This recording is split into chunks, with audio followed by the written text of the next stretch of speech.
A importância que é a gente estar sempre vigilante. No caso da vigilância, é a vigilância com qualidade naquilo que é comercializado, com aquilo que leva, que vai até a mesa dos nossos itanguenses. É por aí, doutora? Boa tarde, mais uma vez. Boa tarde, Moisés. Boa tarde a todos que estão ouvindo, né, a rádio. Então, a vigilância sanitária é extremamente importante, principalmente nos municípios, porque a vigilância sanitária é um conjunto de ações que visam prevenir, eliminar ou diminuir os riscos de saúde da população, né? Principalmente nas questões de alimentação, surtos alimentares.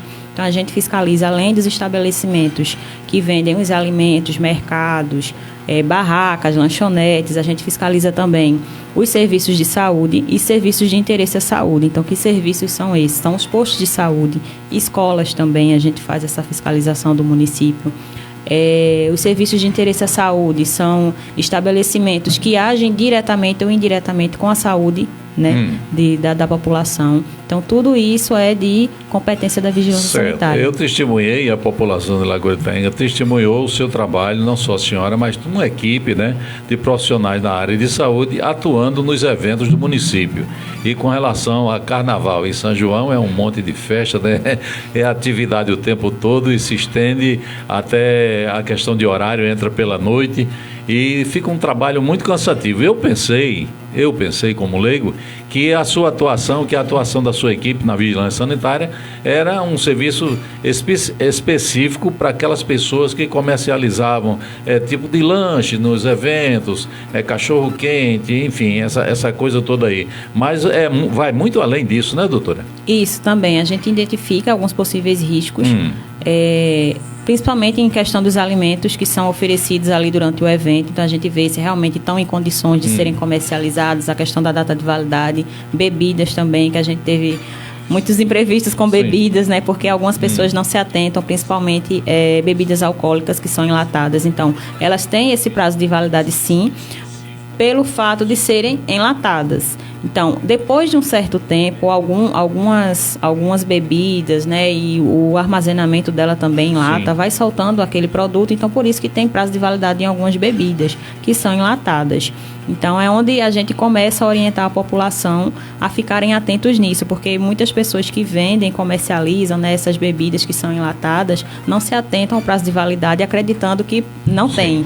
Mas nos enlatados tem sim. Doutora Ângela, a senhora, na condição de coordenadora da Vigilância Sanitária do município, vai me ajudar e ajudar os nossos ouvintes da Rádio Itaenga FM que estão na mesma condição de desinformação, e seria extremamente importante a gente utilizar esse espaço agora para que a gente pudesse tirar aqui algumas dúvidas, né, nessa questão. Eu, por exemplo, eu sou meio avexado nas minhas compras, tanto compra de feira livre, como principalmente supermercado, né? A gente tem aqui bons supermercados, né, amigos que são da nossa convivência e tal, mas eles compram produtos, chegam produtos aqui de outras regiões, né?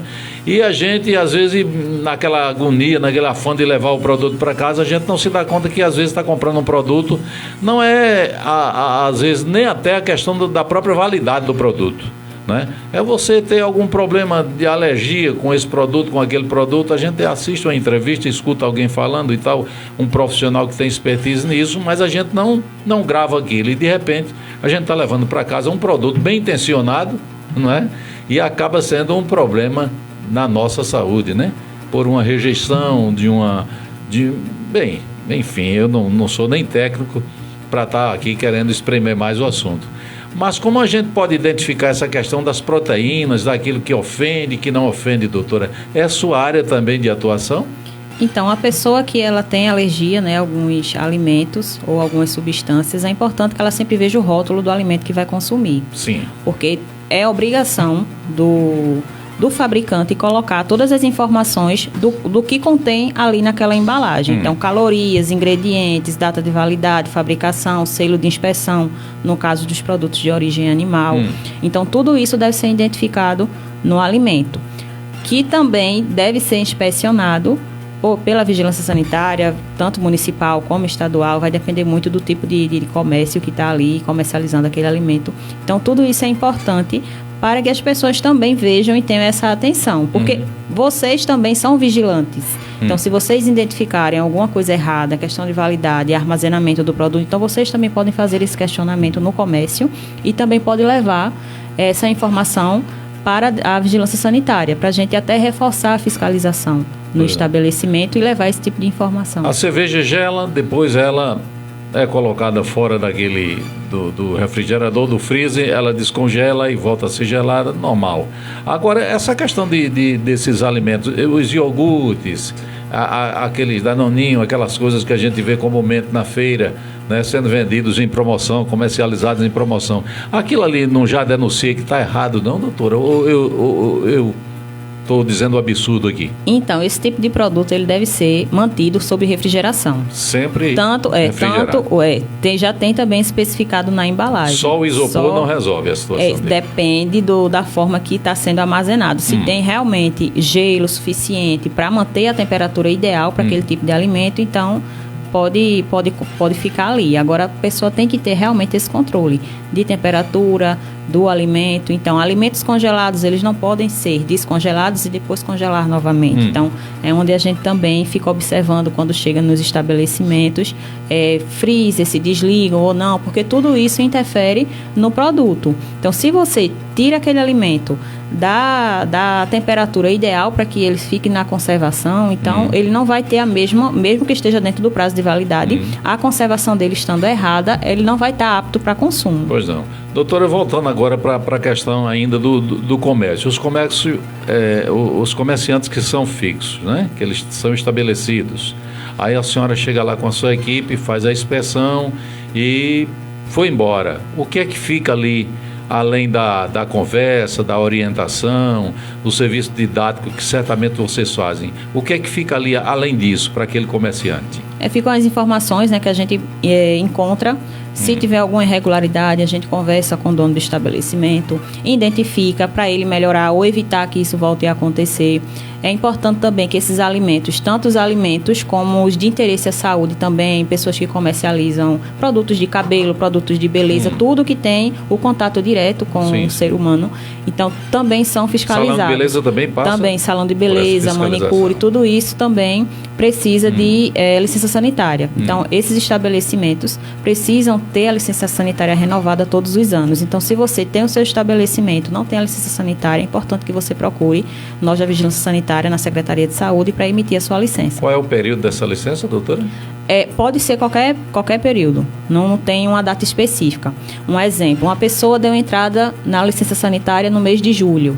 Então, a licença sanitária dela, se ela levar a documentação correta, tiver tudo certinho, então a gente vai emitir essa licença e essa licença vai ter a validade de 1 ano. Então, só no próximo ano, naquele mesmo período que ela emitiu a primeira licença, é que vai ser emitida a próxima. Mas durante esse ano, esse período, ela pode voltar a ser visitada pela vigilância? Sim, pode sim. Sem aviso prévio?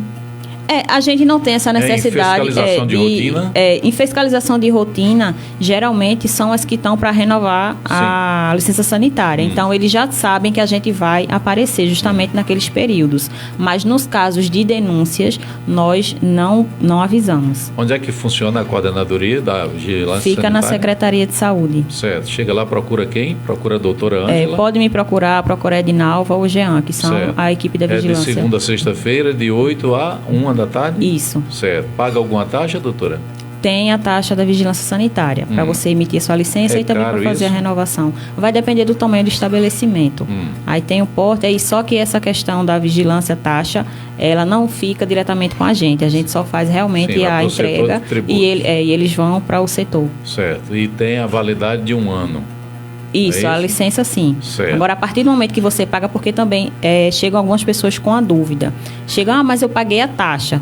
Certo, agora você vai trazer a documentação necessária que a gente precisa para emitir a sua licença. Certo. Então, algumas pessoas entendem que pagando a taxa já está licenciado e já está tudo certo no seu comércio. E não é bem assim. Você pagou a taxa, porque geralmente o pessoal paga o alvará e junto com a taxa. Só que a pessoa está só com o alvará, não está com a a licença sanitária. Então, ela precisa ir até a Secretaria de Saúde procurar a vigilância sanitária para emitir essa licença. Qual é o tipo de documentação, doutora, necessária? Vai depender também do tipo de comércio. Tem a documentação básica, né, que precisa, mas dependendo de alguns comércios, precisam de outras mais específicas. Aqui em Lagoa de Itaenga eu acho que é raro, né, essa questão de mercearia, né? Mercearia é do meu tempo, no meu tempo de criança, né, que já faz alguns dias. Júlio Filho fica, né, mangando de mim e eu vou andar com o estatuto do idoso para reagir com relação a isso. Mas, voltando à questão séria do nosso assunto, doutora, tem comércio, tipo de comércio, que fica difícil você identificar até o que é que ele vende, né? Que ele vai do A ao Z, né? Vende galinha batida, ele vende a charque, ele vende a cerveja, vende a cachaça, vende o tira-gosto, vende o cachorro-quente. E como é que a vigilância sanitária vai requerer um documento dele para... Ele precisa identificar também a atividade dele. Então, qual é o tipo de alimento que ele vende, se no estabelecimento dele vende alimento. Então, também tem estabelecimento que às vezes precisam até de 2 licenças, dependendo de como é. Supermercado, por exemplo, vende de tudo, né? Exatamente. Só que aí a gente já fiscaliza uma licença só. Só que alguns, realmente, geralmente quem vende produtos de beleza, limpeza, não pode estar junto com o alimento. Então, tem toda uma regra, uma norma. A gente segue lei. Não é coisa da cabeça da gente. Sim, então, existe a legislação, tem as leis, decreto, instrução normativa, portaria, o Código Sanitário do município. Então, a gente segue essa legislação. Qual é, eu dando entrada, eu como comerciante, claro que eu vou querer ter o meu estabelecimento oficializado, todo bonitinho, né? Eu quero crer que vocês deixam também uma identificação ali naquele, né? Um adesivo, alguma coisa que, né, possa ser identificado como um ambiente inspecionado, tranquilo, para que você possa consumir o produto com mais tranquilidade. Além disso, doutora, eu ia perguntar, além dessa identificação, a gente dando entrada numa documentação de um comércio simples, qual é o prazo, mais ou menos, em média, para que tudo fique regularizado, doutora? É de 30 a 60 dias, dependendo do estabelecimento. Geralmente é um prazo de 30 dias, mas a gente tem até um prazo de 60 dias, só que a gente não demora tanto tempo assim.